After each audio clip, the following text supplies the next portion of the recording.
Controversy today کے اندر آپ کو ایک مرتبہ پھر خوش آمدید کہتے ہیں. ڈسالٹ جو فرانس کا ادارہ ہے جو کہ پہلے معراج بناتا تھا اب رافیل بناتا ہے, اس کی مارکیٹنگ کا کانٹریکٹ لگتا ہے کہ مودی جی کو مل گیا ہے, کیونکہ مودی جی جو ہیں مودی جی اور ان کے چیلے چمونے جو ہیں وہ اٹھتے بیٹھتے رافیل رافیل رافیل کر رہے ہیں. اب پتہ نہیں رافیل ہے کہ رافیل ہے, اور یہ رافیل تو ہو گیا فیل. ٹھیک ہے, وہ کیسے فیل ہو گیا؟ بریگیڈیئر صاحب, پہلے جب بھی اس طرح کا کوئی ہتھیار پاکستان یا انڈیا خریدتا تھا تو دوسرا ملک اس کے اوپر کرٹیسائز کرتا تھا, رائٹ؟ یہ کیسا رافیل خریدا ہے جس کو انڈیا نے تو اپنے سر پہ اڑایا ہوا ہے, اور ہمیں پاکستان کو اس کے اوپر ذرا بھی کوئی نہیں ہو رہا کہ جناب خریدا تو جاؤ, ہمیں ٹھنڈ ہے, ہم کیوں اتنے ٹھنڈ میں بیٹھے ہوئے ہیں؟ پہلی بات تو جو آپ نے بات کی, نریندر مودی رافیل رافیل جو کرتا پھر مارکیٹنگ کر رہا ہے اس کی, جو ڈونلڈ ٹرمپ کا نام نہیں لے سکتا وہ ٹھیک ہے نا, ڈونلڈ ٹرمپ کا نام نہیں لینا آتا, پرائم منسٹر ہے انڈیا کا, شرم کرو یار, کچھ پڑھائی دو اس کو.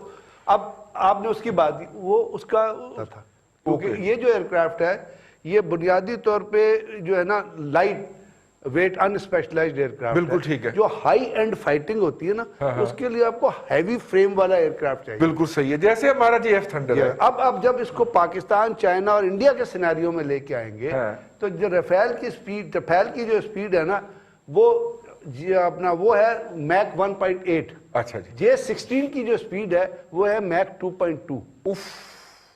اچھا, یہ 1.8 یہ تو میک 29 سے بھی پھر آہستہ ہوا, آہستہ ایئرکرافٹ ہے. اس کے بعد یہ ہے اس کی جو پریکٹیکل سیلنگ ہے نا وہ بڑی لو ہے, جبکہ جے 16 کی F-16 کی پریکٹیکل سیلنگ جو ہے وہ ایک ہائر سیلنگ ایئرکرافٹ ہے. بالکل ٹھیک ہے. اب انڈین جو ڈیفنس پلانر ہیں یا پرانے انڈین چیف ہے وہ رافیل کو دیکھ رہے ہیں S-400 کے ساتھ مکس کر کے.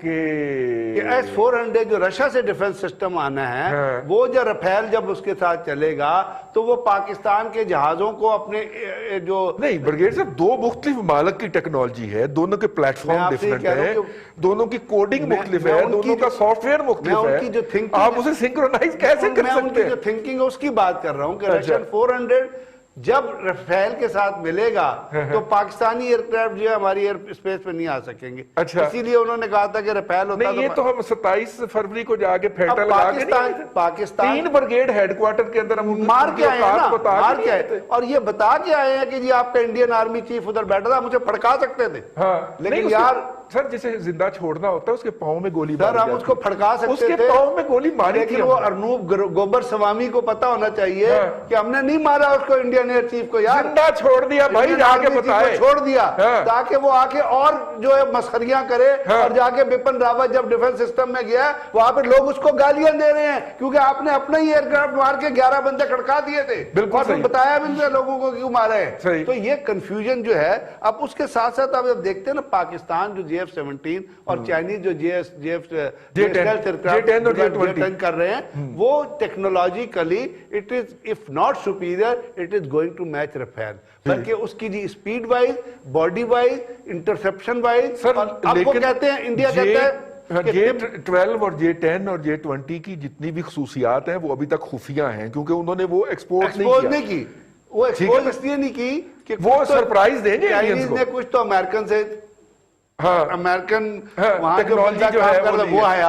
اب دیکھیے J-17 جو بنا, J-17 جو بنا اس میں اس کا انجن اور اس کی جتنی ڈیزائننگ تھی وہ پاکستانی سائنٹسٹ نے کی, خود کی, ہمارے بچوں نے پاکستان اور more open to the American technology. Shahid Latif صاحب تھے, وہ مطلب ہے وہ ایروناٹیکل انجینئرنگ کمپلیکس جب بنا تھا تو ان کے ساتھ وہ گئے تھے. تو اب پاکستان نے اس لیے واویلا نہیں مچایا کہ آپ 5 رافیل لے کے آئے ہیں, اس وقت تک جب تک آپ 36 رافیل لے کے آئیں گے ہمارے اسکواڈرن بھی نہیں بنتا. جی ہاں, ہمارے 72 JF-17 اور J-16 آ چکے ہوں گے. اب پاکستان بھی اسٹیلتھ ٹیکنالوجی کی طرف جا رہا ہے. تو بات یہ ہے ہم نے تو اپنی کیپیسٹی ڈبل کر لیا, ہمارے سال میں 24 بنتے ہیں, تو اب اس کو ملٹیپلائی مہینے کے 2. دوسری بات یہ کہ اب انڈین ایئر فورس کے پاس پہلے بھی تو بے تحاشا جہاز تھے, 800 جہاز تھے, 798 کے کتنے جہاز, ٹھیک, ایک چائنا, ایک رشیا کا, ایک امریکہ کا, ایک آپ کے پاس, یعنی ایک پہ سٹڈی پڑھ رہا تھا بھانوتی کا کنبہ ہے سر, فرینچ ہیں, رشینز ہیں,